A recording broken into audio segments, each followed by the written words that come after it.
In Amit's world, everything was quantified. As an executive at a top-tier corporate firm, his days were measured in fiscal quarters, profit margins, and back-to-back meetings where every fraction of a second carried a massive financial valuation. He had the corner office, the impressive salary, and the sprawling luxury apartment. But this intense accumulation of wealth created a massive deficit elsewhere. Hundreds of miles away, in a quiet village, his aging mother lived entirely alone, and he simply never had a spare afternoon to give her. Every month, a predictable transaction occurred. Amit wired money to her account, and every month she would call to ask when he was coming home. His response was practically automated. "I have too much work right now, Ma. Ugly Diwali puka. Next Diwali for sure." Amit fell into a very specific cognitive trap. He treated his corporate obligations as fragile and urgent, requiring his immediate attention to survive. Personal relationships, however, felt durable. He assumed his mother's patience was an infinite resource he could draw down indefinitely.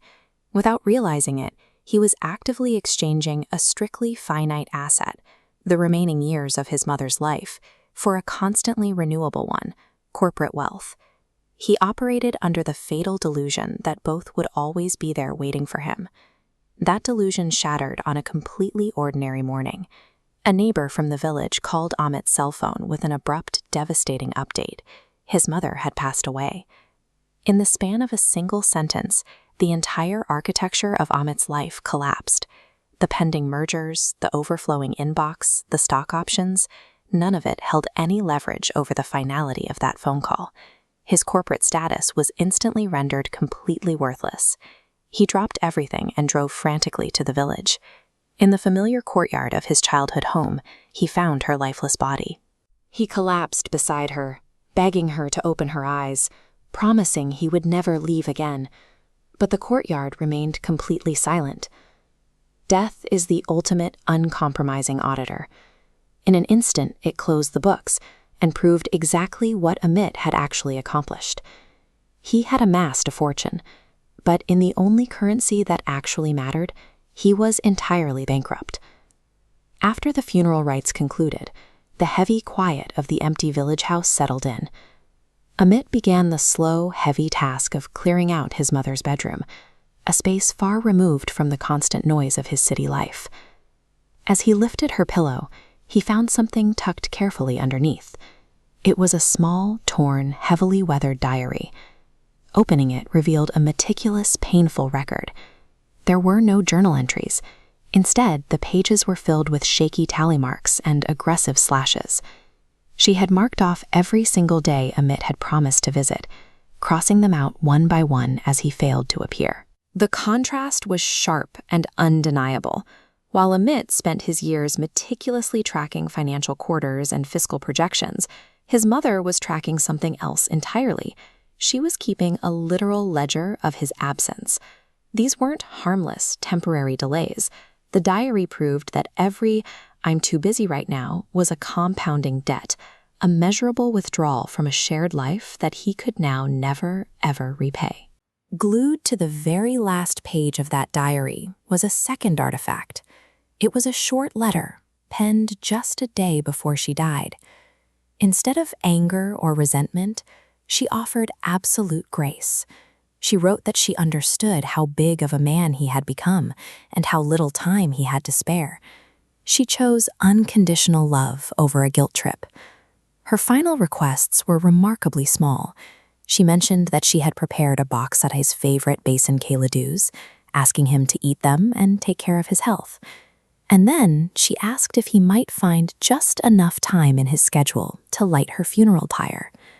She spent her final hours bargaining for a mere few minutes of his presence at her own cremation, hoping to secure what he had denied her for years while she was actually alive.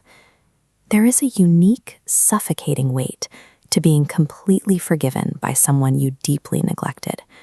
Her absolute understanding offered no punishment to push back against.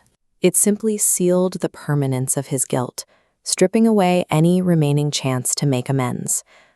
Amit slowly walked into the kitchen and found the final artifact the neighbor had mentioned, the tin box of his favorite Besan K ladoo. He opened a lid. The sweets inside, once soft and crafted with fresh affection, had sat entirely too long. They had hardened into literal, inedible stones. Amit sank to the cold kitchen floor, clutching the tin box tightly to his chest. He possessed enormous financial capital, yet he was completely paralyzed by the physical evidence of his neglect. This diagram shows exactly the dynamic Amit was facing, the absolute inconvertibility of wealth. He could liquidate every asset he owned, drain every bank account, and leverage his entire professional network, and it still wouldn't be enough to purchase a single minute of time to share one fresh ladoo with his mother. Once the biological window of a human life closes, the market immediately shuts down. The exchange rate of money to time drops permanently to zero. You can no longer buy your way back in. Those hardened sweets were physical manifestations of lost opportunity. They proved that affection, exactly like time, has a strict shelf life. If it isn't acted upon immediately, it simply hardens and decays. The tragedy of Amit is a systematic human failure. We all fall for the ugly Diwali Pukka illusion. We operate under the incredibly arrogant belief that our loved ones are safely suspended in cryosleep, waiting patiently in the background while we aggressively pursue our personal goals. Here is the brutal reality. Professional tasks, client emails, and corporate files will regenerate endlessly. If you clear your desk today, it will be full again tomorrow. But human beings do not regenerate. They have a hard, unforgiving expiration date. We realize too late that time is the single most expensive commodity in the universe. And yet, we chronically, systematically withhold it from the very people who love us the most. The work will never be finished, but your people will be. Close the laptop. Pick up the phone.